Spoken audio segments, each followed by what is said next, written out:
it's Michelle here. Been a long time, I know, and obviously this is not like the best way to come back because it's not all positive, but it is positive for me because it like helped me grow as a person. So I'm basically here today to explain how I ended up in a psych ward for 3 months of my life. Yeah, so let's just get into it. So it happened about last year around February, March. So March, April, and around the time I was really struggling with my mental health. I was not sleeping. I was not sleeping at all, actually. There would be days where I wouldn't sleep. And in order for me to sleep, I would like engage in activity. I would abuse a substance to like help me sleep. I wouldn't abuse it, but I would only use it to help me sleep. Obviously you guys might clock which one it is, but I'm not gonna go into details. But like I would do that to help me sleep, and that wasn't helpful at all because it did help me sleep, but it didn't solve the problem. It wasn't getting to the root of the problem. So I wasn't sleeping well, and I wasn't sleeping well, and it turned to the point where I was starting to get auditory hallucinations, which is basically where you start to hear voices that are not your own. And with mine, it wasn't voices to harm. The voices weren't telling me to harm other people. It was more of bringing up unresolved trauma and me fearing things and me hearing things that are from my childhood that would trigger me, and to the point where it just got overbearing. And at that point I wasn't telling people about it until I told one of my friends, and I had to go visit her, go to her house which is 3-4 hours away from where I lived, because my mom couldn't understand what was going on and I couldn't understand what was going on as well. Let me just move the camera a bit because there's a glare. So what happened, I went there, I completely stopped what I was doing. I didn't take any alcohol, I didn't take any the substance I was using, and so I was not doing anything anything at all. I was going cold turkey just to see if that would help, but it wasn't helping. I was having loads of delusions, to the point where we had to call 111 about my sleep, and they said if it persists then someone has to come to the house. So someone did eventually come to the house, and this was around COVID time, so you can imagine how hard it was. Even traveling to the place, I was having panic attacks. And it's a thing where I never took my mental health as serious as I should have. I took it serious for other people when they were going through it. Like I would be there 100%, and because I did psychology when I was in college, I had an understanding, but I didn't understand how much it can get serious very quickly and escalate very quickly if you're not taking care of yourself. So then what happened was they saw me, they did some tests, and they said that, oh, you can come to the hospital, but it's up to you. Because I'm really good at playing things off, so I was playing it off like I was cool. Long story short, one of my family members came to visit me because my family were very worried about me, and I went to my family's house, and all of a sudden I had this thought. It was one of the voices saying, you need to run away, they're trying to do something to you. And like they weren't trying to do anything, it was literally that paranoia. And obviously I think it was from that substance I was taking, it because it can cause paranoia. So what happened then, I ran out the house with no shoes. I was knocking on the neighbor's door, panicking, literally panicking, and they called the police, and the police came. The police came, and they could tell that there was something not right, so they actually took me to the psychiatric ward because I was not making sense. I was unrecognizable. Like around that time I was in a relationship that was just not the best as well. I was in a toxic relationship. I recently had a huge falling out with one of my old best friends. So everything was just, and uni was absolutely stressing me. A lot of things, I lost someone in my family. A lot of things just was not going right, and I wouldn't say it was the hardest time of my life. It's like I've been through harder times, so it didn't make sense how all of this happened. Sorry I keep bringing you closer, but it's because there's a glare. So then what happened, I got to the hospital.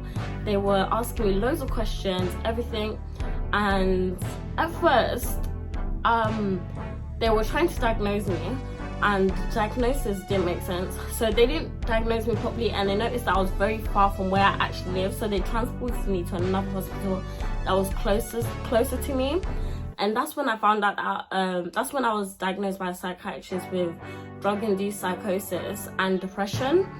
And they were putting me on a lot of medication for me to see what would work for me. And I didn't understand it.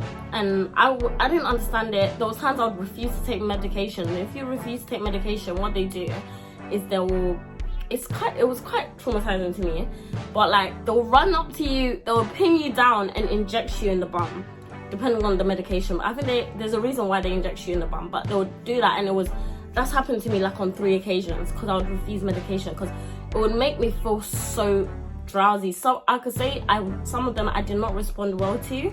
So it would make me feel so drowsy. It would make my symptoms worse sometimes.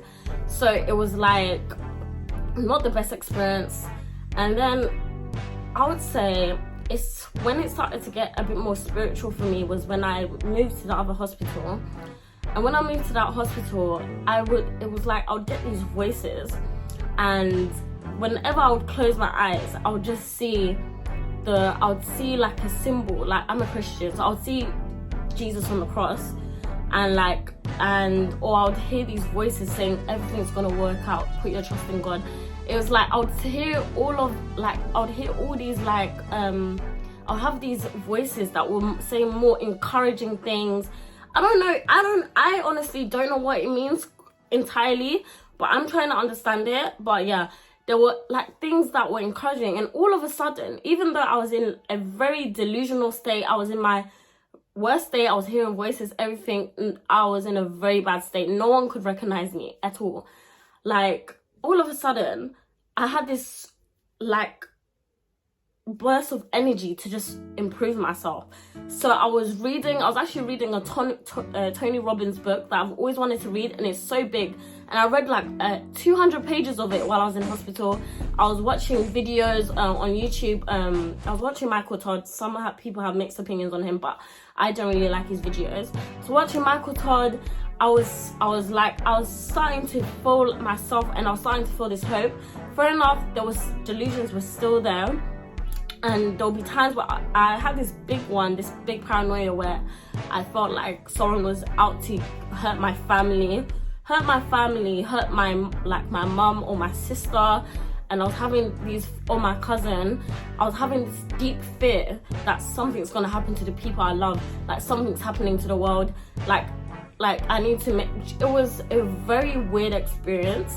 And I remember I had a few songs that got me through. Like, there was a song by Bill Withers, and it's called Ain't No Sunshine, and that song for some reason just like really resonate. Like, it was weird because it was like, if you know the song, you know what I'm talking about. But it was really close to me in the fact that it was like, it was the only song, because even when I would listen to music sometimes, I would like feel like the music was sending messages to me, or if I would watch TV, I'd feel like the TV was sending messages to me. I lost a lot of weight. I was underweight. It was when my mum came to see me, or my grandma, they were literally like, wow, like, what is going on? Like, how can things get this bad? Like, how can things get this bad to the point where you just I lost myself. I honestly lost myself. But it was weird because I was in this place where I was trying to pick myself up. As I said, you know, that burst of energy that I would get. Burst of energy, those revelations. I had a lot of revelations. I'm not going to share them all because they are personal to me. But I had a lot of revelations. It felt very spiritual. And fair enough, it is psychosis, and it's like you're detached from reality. And fair enough, I was. But at the same time, I felt like that needed to happen to me. It was meant to happen. So I was on a section 2, which is you will stay there for 20 days. I had an appeal, but the appeal got denied because in the court, well, obviously it wasn't in court, it was web chat. Anyway, yeah. So it got denied because they could see I wasn't stable, and I literally couldn't stay awake because that's how drowsy I was from the medication. So yeah, so I moved to another hospital because it's a weird situation. I had to move quite a lot because there wasn't spaces and it wasn't near my area. So the last hospital I went to, that's when it got a bit scary. So from that other hospital, I was more optimistic. Fair enough, I'll have my days where things were bad, but in the other hospital, things got scary. I would have outbursts of anger, not towards people, but to objects I had, or there would be times where I would have thoughts that were very scary, like things were like the world was ending, things are happening. It was like the enemy was attacking my mind on 100, and it was like all the progress that I thought I made, it was literally out the bin, because it was like I had so much fear that I was crippled. Like there was a time I was doing weird things with I couldn't write properly, and I love to write, and I couldn't write properly. I couldn't concentrate on my reading. It was a very scary experience, and I can't lie, the people, I'm not even gonna cry,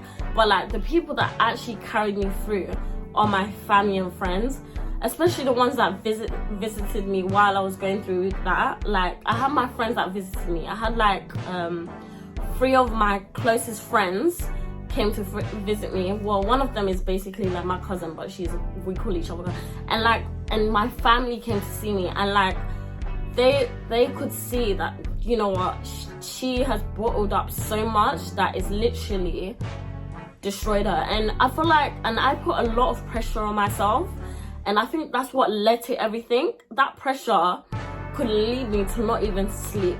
Like I would not even be able to sleep. And how like things, and I won't go into it on other videos, but like I'm trying to wing out my lashes, but yeah, okay, I'm trying to stop crying. But yeah, I would bottle up a lot to the point, and it's cause like I was always raised in a way that you should keep things to yourself sometimes, and like not everyone should know your business, and it's a common thing. And so I would literally hold everything together, and I would look so put together. It's crazy. Everyone would say, oh Michelle, you look so put together, everything, you seem like you've got this on control. And before this happened, I was doing really well on like Instagram and other things. I was like doing well, and I had my life together. I had things together for a 20-year-old, 19, 20. So when it happened, I was actually 19, and I was released in June. So I was released in June, and my birthday's in July, so it was just before I turned 20. And yeah, so it was just a crazy thing. Anyway, let's go back into it. So things got scary. I broke my laptop and bearing in mind, in this time I was in uni, so I couldn't even do my uni work properly. I couldn't even concentrate on my uni work. I broke my laptop due to that anger.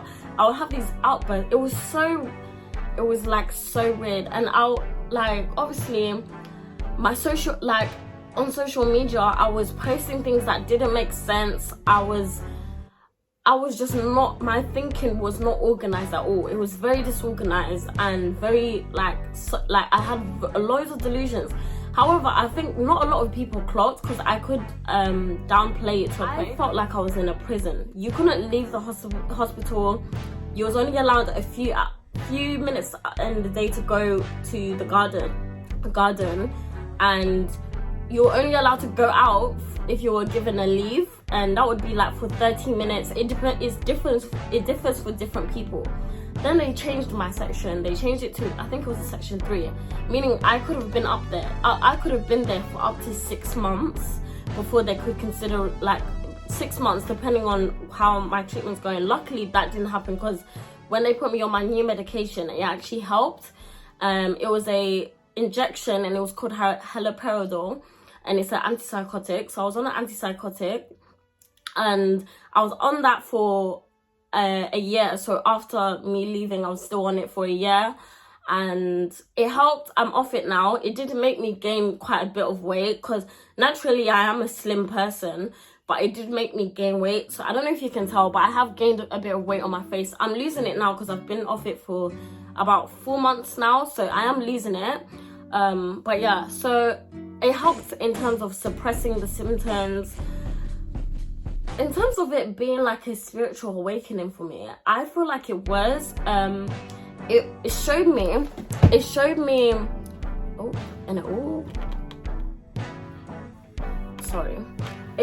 a lot of unresolved trauma that I had and things I had to deal with, and especially in the spiritual, especially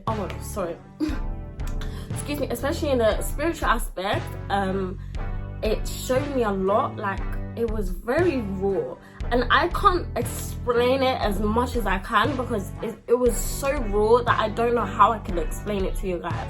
But it was definitely character building, life changing, like very awakening for me. And I had to lose myself completely to find myself. And even like after the aftermath of leaving hospital, things were terrible for me.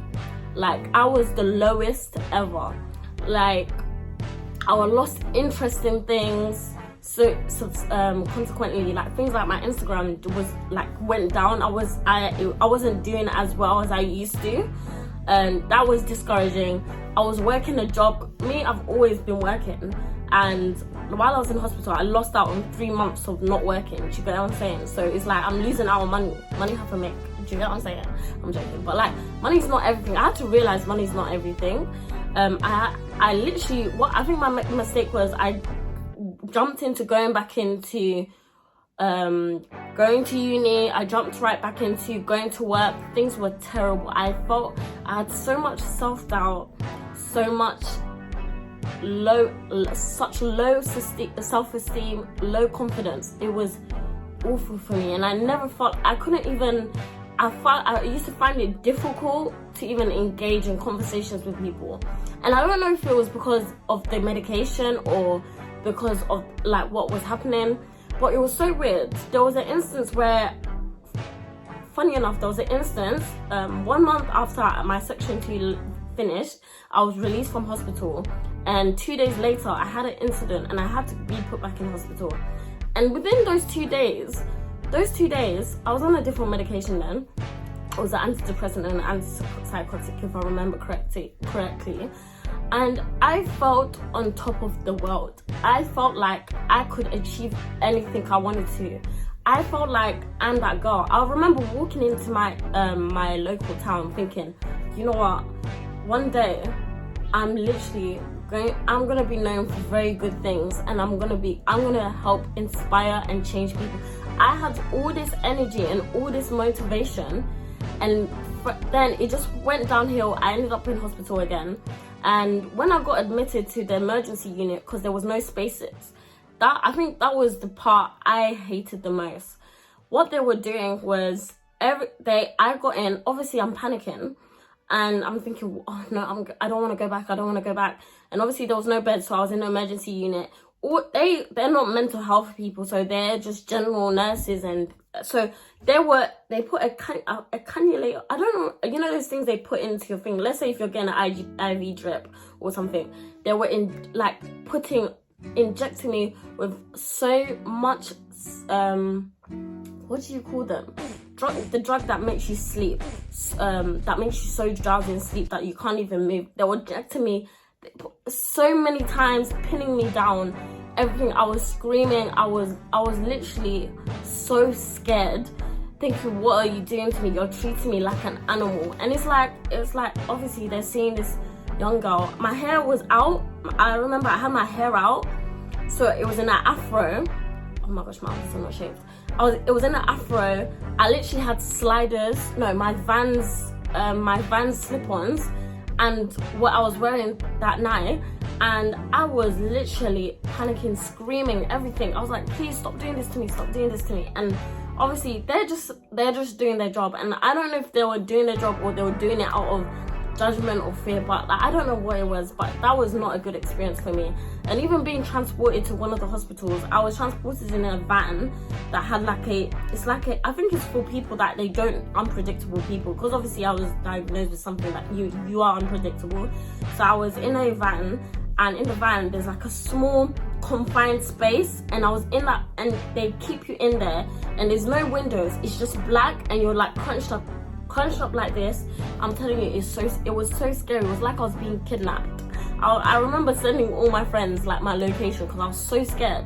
So it's like, it's weird being treated like in a way where you're seen as a threat or like unpredictable, because that's not who I am, but like it just happens to happen. So I don't want to make this video too long. Basically, just be optimistic as much as you can, and don't let it defeat you. Don't let what they give you define you. That's one thing I had to learn, is like, don't let it define you. Because I was thinking, okay, that means I'm just a nutter. I'm just a nutter. They think I'm a nutter. That's what, and I was internalizing it. And when you internalize things, it becomes a self-fulfilling prophecy, and you start to feel it. So you need to believe in yourself that things are going to be okay for you, and things are going to work out no matter what. And if things are not working out, it's not the end. It is not the end. It means there is literally a plan for everyone in this world, and you need to just have faith in yourself and believe in yourself. I think the most important thing that I've got out of this is, one, is don't put pressure on yourself. Two, what's the other thing? Your self-esteem and your confidence is so important. That is two things I would say and always listen to yourself. Always listen to your inner voice. Your body tells you, when my body is telling me, Michelle, your body always talks to you. You just need to listen. And one thing that's helped me do that is meditation. So you just need to listen to your body. Even now, I'm in a much better place. I'm in a very good place, and I'm nowhere near where I was. And I am actually going to be starting therapy soon, because that's one thing the one mistake I didn't do. I didn't go into therapy after I left. I didn't have therapy in the hospital, which was shocking. I was only speaking to psychiatrists, and so I am literally on this journey of improving myself, and I want you guys to be part of that journey, and I want you guys to improve yourselves too. And it's not about self-improvement, but healing. I think that's what it is. Not even improving, but healing. I'm on the journey of healing myself and being a better woman for myself. And that's what I want for everyone. Because I know we all have things to heal from. And the thing is, when it comes to healing, we need to heal our brain and reprogram our brain, because that's where it all comes from. Everything, how we respond to things, and our stress activators, everything is all to do with our brain and how it functions and how it protects us from things, and everything is to do with our brain. And I know it's like, okay, what do you mean? And I'm not gonna go into it because I'm not a neurologist and I don't know everything. Okay, please comment if you've had a similar experience, or if you want to know more, please comment down below. I really want to have a conversation with you guys, because my main thing is I just want to build a community with you guys, and I just want to connect with people, especially because I know mental health is a very prominent issue in, like, especially young people. So I really want to help everyone. So please comment down below, and thank you for listening. And I can't lie, I think I did skim through things, and there is more to it, but I can't fit everything in one video. So yeah, bye.